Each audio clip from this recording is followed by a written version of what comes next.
नमस्कार साथियों, मैं प्रभात रंजन आप सबों का स्वागत करता हूं आपके अपने YouTube चैनल संजीवनी जीएस पे। दोस्तों, आज से हम लोग खोरठा कहानी पढ़ेंगे और खोरठा कहानी में सबसे पहले हम लोग सोंद माटी पढ़ेंगे। इसमें टोटल 10 कहानी है, तो हम लोग एक एक करके 10 दिन में हम लोग कंप्लीट कर लेंगे। फिर हम लोग छैहर पढ़ेंगे और इससे पहले हम लोग नाटक भी एक कंप्लीट कर चुके हैं, डाह। उसके बाद निबंध भी लगभग 2-3 निबंध हम लोग कंप्लीट कर चुके हैं। यदि आप नए हैं हमारे चैनल पे तो सब्सक्राइब करें और अभी ही हमारे साथ बन जाए।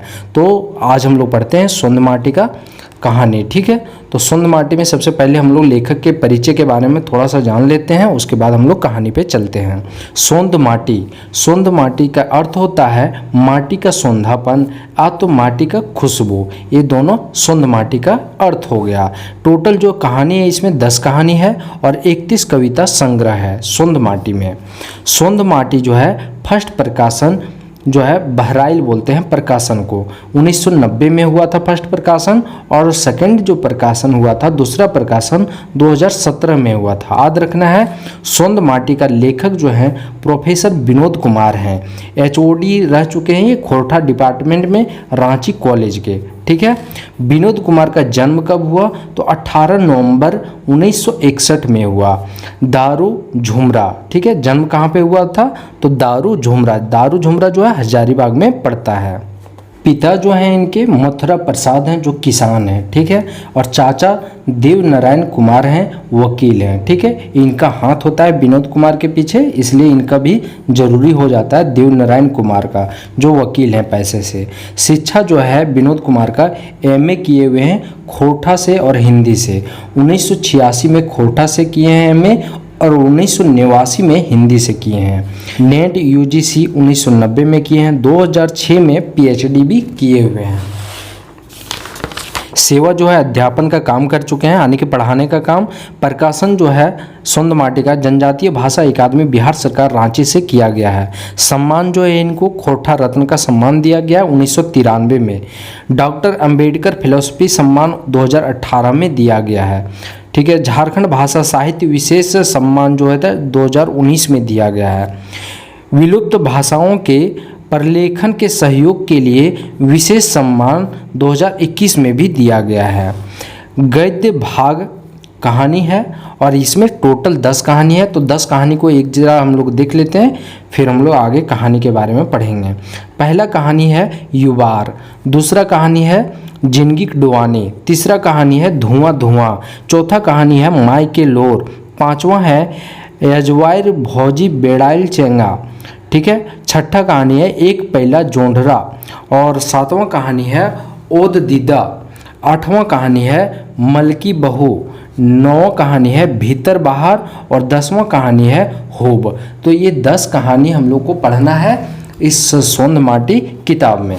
पहला कहानी जो है युबार है, खोरठा कहानी है। कल्याण होता है इसका मतलब, और तारना। युबार का मतलब होता है कल्याण अतो तारना। ठीक है, तो मुख्य पात्र हम बात करें तो झबरू है जो एक टुटपुंजिया किसान है। झबरू कौन है? टुटपुंजिया किसान। बिहारी झबरू का बेटा होता है। इस झबरू का बिहारी क्या हो गया? बेटा हो गया। ठीक है, और झबरू जो है टोटल परिवार जो है इसका 5 है, यानी कि पूरा समूह जो है फैमिली का वो कितना है? 5 है, जिसमें से एक बेटा होता है, 2 बेटी होती है। बेटा जो है वो बिहारी है और 2 बेटी जो है पर्वतिया और सुमिया है, ये 2 बेटी है। उसके बाद हम अन्य पात्र में बात करें तो गणेश बाबू है, महेश बाबू है, बीरू है। बीरू जो है साहूकार का बेटा होता है, सूदखोर होता है, ये सूद पे काम करता है। ठीक है, तिलका कुम्हार है। उसके बाद बुधना है। तो ये सब अन्य पात्र में है, और एक बिहारी की माँ है, यानी कि झबरू की पत्नी है। बिहारी का फ्रेंड कौन है? तो यानी कि बिहारी का दोस्त कौन है? तो दिनेश है, परेश है, बिरजू, ये सब कौन है? बिहारी का दोस्त है। हल्का सा जिक्र है ये सब का, तो हम लोग आगे देख लेंगे। कहानी अब स्टार्ट होता है। आदमी उदार होता है तो देवता होता है। कहानी में कहा जा रहा है कि यदि आदमी उदार हो तो वो देवता के समान होता है, और नीच हो तो शैतान के समान होता है। आज साइंस आगे बढ़ा तो बुद्धि ज्ञान भी बढ़ा है। साइंस यदि आगे बढ़ गया तो क्या बढ़ा? बुद्धि और ज्ञान भी आगे बढ़ा। परंतु गांव के लोग वहीं के वहीं, लेकिन ये तो शहर में होता है। बुद्धि और ज्ञान कहाँ पे बढ़ता है? शहर में। गांव के लोग वहीं के वहीं रह गए, ऐसा कहानी में कहा जा रहा है। गांव जब आगे होगा तो देश आगे होगा, परंतु कैसे? झबरू के पास बढ़िया हर कुदार नहीं है। झबरू एक टुटपुंजिया किसान होता है, तो इसके पास कहाँ से बढ़िया हर कुदार होगा? डांगर गोरू मतलब जानवर वगैरह हल जोतने के लिए जो यूज करते हैं, तो कहाँ से बढ़िया हर कुदार और डांगर गोरू नहीं है किसके पास? झबरू के पास। न कोई पीठ पार यानी सहयोगी है। पीठ पार मतलब सहयोगी होता है, तो ये सब वर्ड आपको ध्यान रखना है। पीठ पार का मतलब सहयोगी। झबरू का करेजा जो है सूप भर है, लेकिन झबरू का जो है करेजा सूप भर यानी कि भरा है, बड़ा है, ठीक है। जैसे ये टुटपुंजिया किसान है, लेकिन इसका करेजा जो है वो सूप भर है, इसके पास भले ही कुछ नहीं है। गांव का किसान प्रकृति का पहलवान होता है, कोई हरा नहीं सकता है इसको। गांव के किसान जो होता है इसको कोई हरा नहीं सकता है। पानी और हवा यदि इसका साथ दे दे तो इसका छाती चौड़ा हो जाता है। किसान के बारे में कहा जा रहा है कि गांव का किसान जो है उसको यदि पानी और हवा दोनों यदि साथ दे दे तो उसका छाती चौड़ा हो जाता है खुशी से। झबरू जो है भिनसरे उठता है। किसान लोग अक्सर ही एकदम सुबह सुबह उठते हैं और खेत की ओर चले जाते हैं, तो झबरू जो है भिनसरे उठ के हार कुदार लेता है और टड़ाई बारी यानी कि जाने लगता है अपने खेत की तरफ। यानी बारी मतलब हो गया जो घर के पीछे खेत होता है, तो वही टाण बारी जाने लगता है। बिहारी माय कलवा पानी जलपान, ठीक है, कलवा पानी को जलपान बोलते हैं, तो पहुंचाती है। सूर्य युगन से डूबन तक यानी सूर्य के उगने से लेकर के डूबने तक दोनों खेत में काम करता है, सिर्फ बिहारी को पढ़ाने के लिए। यदि ये खट रहा है, काम कर रहा है दिन और रात, तो इसका एक ही काम था कि बिहारी को हम अच्छे से पढ़ा पाएँ, ठीक है। आजी जब जिंदा थे बिहारी को आशीर्वाद दी थी। आजी मतलब दादी बोला गया। बिहारी का जो दादी है वो जिंदा थी, उसी समय बिहारी को आशीर्वाद दी थी कि इंस्पेक्टर बनने का, कि तुम इंस्पेक्टर बनोगे आगे जा कर के। तो झबरू का घर जो है गांव के पूर्व साइड में है। ये भी क्वेश्चन पूछा जा सकता है कि झबरू का घर जो है गांव के किस ओर होता है, तो वो पूर्व साइड की ओर होता है। घर के ओसरा में, घर के बीच में एक ओसरा होता है, तो वहाँ पे क्या होता है? जुआठ टांगने का जगह होता है। यानी कि जो खेती करता है तो हल जोतता है ना, तो बैल के कंधे पे जो लादा जाता है हल जोतने के लिए, उसको जुआठ बोलते हैं। तो जुआठ कहाँ पे टांगता है? ओसरा में। पीछे जो है 2 कट्ठा बायर होता है, यानी कि घर के पीछे क्या है? 2 कट्ठा बायर। कितना बार? 2 कट्ठा। ये वर्ड याद रखना है। बिहारी को मैट्रिक किए 2 साल हो चुका है। बिहारी को 2 साल हो चुका है मैट्रिक किए, लेकिन पैसा की वजह से कॉलेज में नाम नहीं लिखाया गया है। झबरू सोचता है अगहन में आलू बेच के नाम लिखा देंगे। जब अगहन में आलू पैदा हो जाएगा तो आलू को बेच देंगे और इसका बिहारी का नाम जो है लिखा देंगे। भले हम लोग कूड़ा माड़ से गुजारा करेंगे। हम लोग कूड़ा और माड़ यानी कि माड़ भात जो होता है जो चावल का बनता है, बस उसी से हम लोग गुजारा कर लेंगे, लेकिन बिहारी को ज़रूर पढ़ाएंगे। बिहारी अब 18 साल का हो चुका है। बिहारी 18 साल का हो चुका है।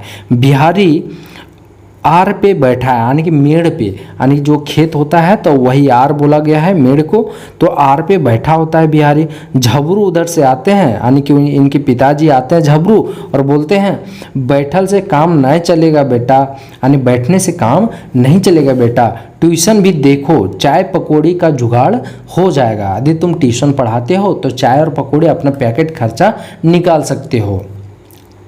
बिहारी जो है रांची भागने, जब ऐसा बोलते हैं तो इसको लगता है कि हम रांची भाग जाएं, किसी के घर या तो होटल में काम करने लगे, ऐसा ये सोचने लगता है बिहारी। तब तक इसकी माँ आ जाती है। माँ आती है और माँ का जान भी करते हैं कलेजा कैसा होता है एकदम बेटा के प्रति, तो बीच में माँ आ जाती है और बिहारी को सांत्वना देती है नाम लिखवाने का, कि बेटा तुम फिक्र मत करो, हम नाम तुम्हारा लिखवा देंगे। इस वर्ष आलू की उपज अच्छा हो गया। देखिए किस्मत, आलू की उपज भी अच्छा हो जाता है। बिहारी सबसे ज़्यादा यहुल्लासे, अहुल्लासे मतलब हो गया खुश होना, यानी सबसे अधिक खुश कौन है तो बिहारी है। गांव में एक दूसरे से सब जलता है, गांव ही ये ऐसा था कि एक दूसरे से सब जलता है। अक्सर ये गांव में होता ही है, हर गांव में, तो एक दूसरे से लोग जलते हैं। यदि कोई आगे बढ़ रहा है तो उसको पीछे खींचने के लिए तरह तरह का हथकंडा अपनाएंगे। तो गरीब का सब दुश्मन होता है, ऐसा बोला जा रहा है। कहावत भी है, माछी खोजे घाव और बादी खोजे दाव। ठीक है, माछी घाव खोजता है और लोग मतलब जो लोग होते हैं वो क्या खोजते हैं, दाव खोजते हैं। गांव में अब वेद और पुराण के जगह पॉलिटिक्स करवैया मिलेगा, यानी कि पहले क्या होता था, वेद और पुराण करने वाले मिलते थे गांव में, लेकिन अब पॉलिटिक्स करते हैं सब लोग। ठीक है, चाहे वो बूढ़ा हो या तो फिर बच्चा हो। झबरू जो है तिलका कुम्हार के छौवा छठी में गए हुए थे। कौन, झबरू। तिलका कुम्हार जो है उसका छौवा यानी कि बेटा जो है छठी था, तो उसी में हजामत बनवेले ये जाता है। ठीक है, कौन, झबरू। गणेश बाबू और महेश बाबू वहीं पे बैठे हुए थे। आलू उपज से झबरू किस्मत बदल गया, यानी कि वहाँ पे गणेश बाबू और महेश बाबू बैठे हुए हैं, तो वो ताना मारते हैं झबरू को कि झबरू किस्मत अब बदल गया आलू की उपज से, झबरू बाबू बन गेल है। अब झबरू ने ये झबरू बाबू बन गेल है, ताना मारता है, चुटकी लेता है इस तरह से। गणेश बाबू का पेट लंबा था, याद रखना है किसका पेट लंबा था, गणेश बाबू का, और करुआ तेल थाप रहा था। ठीक है, गणेश बाबू। गणेश जो है झबरू से बिहारी मैट्रिक पास करा के की पहले, यानी बिहारी को मैट्रिक पास पर करा करके और क्या पाया, ये कौन बोल रहा है, गणेश बाबू बोल रहा है। ये धंधा में भीख मांगे हो तो, यानी यदि तू उसको बैठा करके रखोगे तो आगे तुमको भीख मांगना पड़ेगा। आजकल नौकरी भी ना हो। बिहारी साइंस में तेज रहता है, बिहारी जो है साइंस में तेज रहता है, टुटमुनिया खातिर साइंस ने है। यानी गणेश बाबू जो हैं वो बोलते हैं कि बिहारी तो साइंस में तेज है और वो साइंस पढ़ाना चाहता है, लेकिन तुम पढ़ा नहीं पाओगे, तुम एक टुटपुंजिया किसान हो। झबरू का हजामत होने पर, जब झबरू का हजामत होता है तो खाट से उठता है और करुआ तेल का थापी लेकर के चल देता है। झबरू जब घर पहुंचता है तो खाट ला करके बोर गाछता है, यानी बरगद का पेड़ के पास लेटा देता है और उस पर लेट जाता है।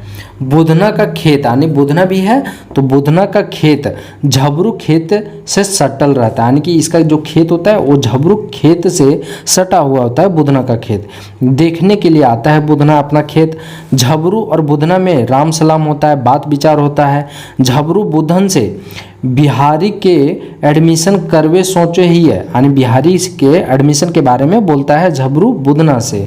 तो दोनों बेटी के शादी भी करवे है, यानी झबरू बोलता है कि इधर बिहारी का एडमिशन भी कराना है और दोनों बेटी का शादी भी करवाना है, कैसे करें। तो बुधन बोलता है एडमिशन करेबे तब सोनले सुगंध है, तो यानी कि सोना पे ये सुगंध होगा यदि तुम एडमिशन करवा देते हो। बुधन बोलता है आज जे बुनबे कल काटबे, आज जो बुनोगे वही कल काटोगे।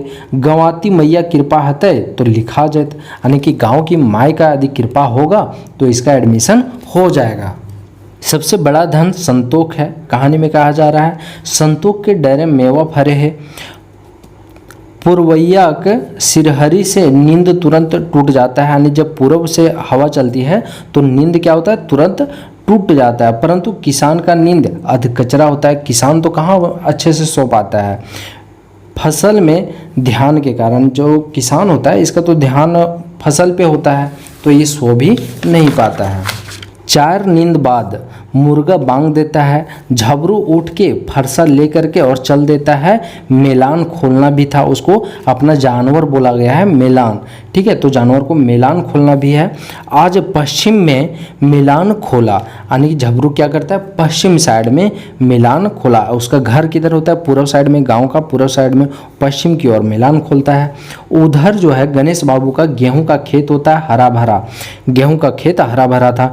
गणेश बाबू और महेश बाबू गांव के माननीय आदमी होते हैं, ये दोनों बीए भी किए हुए हैं, लेकिन घुरपेच है, ये एकदम से घुरपेच वाला, यानी कि जलंत आदमी है ये दोनों। दोसर दिन पश्चिम में ही मिलान खुले। अब दूसरे दिन भी पश्चिम की ओर मिलान खोल दिए। गणेश बाबू जो हैं वो आते हैं और बोलते हैं कि गेहूं खा गेलो तुर बर्दा, संभल के खोल कर मिलान, यानी कि झबरू को बोल रहे हैं गणेश बाबू। बीरू और महेश्वर दोनों जो है अधरतीय यानी कि आधा रात में 12 बजे झबरू का जो है गुहाल आकर के डांगर खोल देते हैं, यानी कि उसका जो जानवर होता है उसको खोल देते हैं। कौन? बीरू और महेश्वर गणेश बाबू के गेहूं में हाँक देते हैं और खोल करके मिलान क्या करते हैं? गणेश बाबू के खेत में, गेहूं वाला खेत में हाँक देते हैं। गणेश बाबू झबरू को सुनाता है, बैल को भी पीटता है। गणेश बाबू जो है वो झबरू को भला बुरा गाली उली देता है और बैल को भी पीटने लगता है। बरद को काजी हाउस में घुसा देता है। झबरू जो है, झबरू पर पंचायत बैठता है। 4 दिन बाद बीरू पंचायत करवाता है। बीरू जो है 4 दिन बाद पंचायत करवाता है। बीरू उसके लिए 20 रुपया घूस झबरू से ले चुका होता है, ठीक है, बीरू लेता है। संडे को गांव के हेठ टोला में, पंचायत कहाँ पे हो रहा है? गांव के हेठ टोला में बोरगाछ तर पंचायत होता है। पंच के मुख्य जो है बीरू और महेश है। झबरू का गलती साबित हो जाता है, 200 रुपया हर्जाना देना पड़ता है। झबरू को जो है 200 रुपया हर्जाना लग गया है। मिलान खोलना भी बंद करना पड़ेगा अब झबरू को। झबरू जो है घर बारी 500 रुपया में बेच देता है। घर बारी को क्या करता है? बेच देता है। 200 हर्जाना दे देता है और 300 रुपया बिहारी का नाम लिखा देता है। आईए में बिहारी प्रथम आ जाता है। जब नाम लिखाता है कॉलेज में तो इंटर में क्या करता है? बिहारी जो है प्रथम आता है, फर्स्ट स्थान पाता है। कॉलेज के 3 ईयर बाद यानी 3 साल बाद जो है बिहारी का बाप झबरू की मृत्यु हो जाता है। 3 साल बाद झबरू की मृत्यु हो जाता है। बेटा को बिना वर्दी में देखे झबरू की मृत्यु हो गई। बिहारी का माय जो है घेचक हंसुली बेच के और बीए करवाई थी। याद रखना है कि इसको आईए करवाया था घर बारी बेच करके और एडमिशन करवाया था 300 रुपया में। और बिहारी का माय क्या किया? तो बीए करवाई थी, घेचा का हंसुली बेच के बीए करवाती है। इसी वर्ष 3 मंथ बाद जो है बिहारी इंस्पेक्टर बन जाता है। तो इस तरह से ये युबार कहानी हम लोग का कंप्लीट होता है। आशा करते हैं आपको अच्छा लगा होगा क्लास। यदि अच्छा लगा तो चलिए लाइक कीजिए, कमेंट कीजिए और सब्सक्राइब जरूर कर लीजिए ताकि आपको नेक्स्ट क्लास मिल सके सही समय पे। चलिए मिलते हैं नेक्स्ट क्लास में। बहुत बहुत धन्यवाद।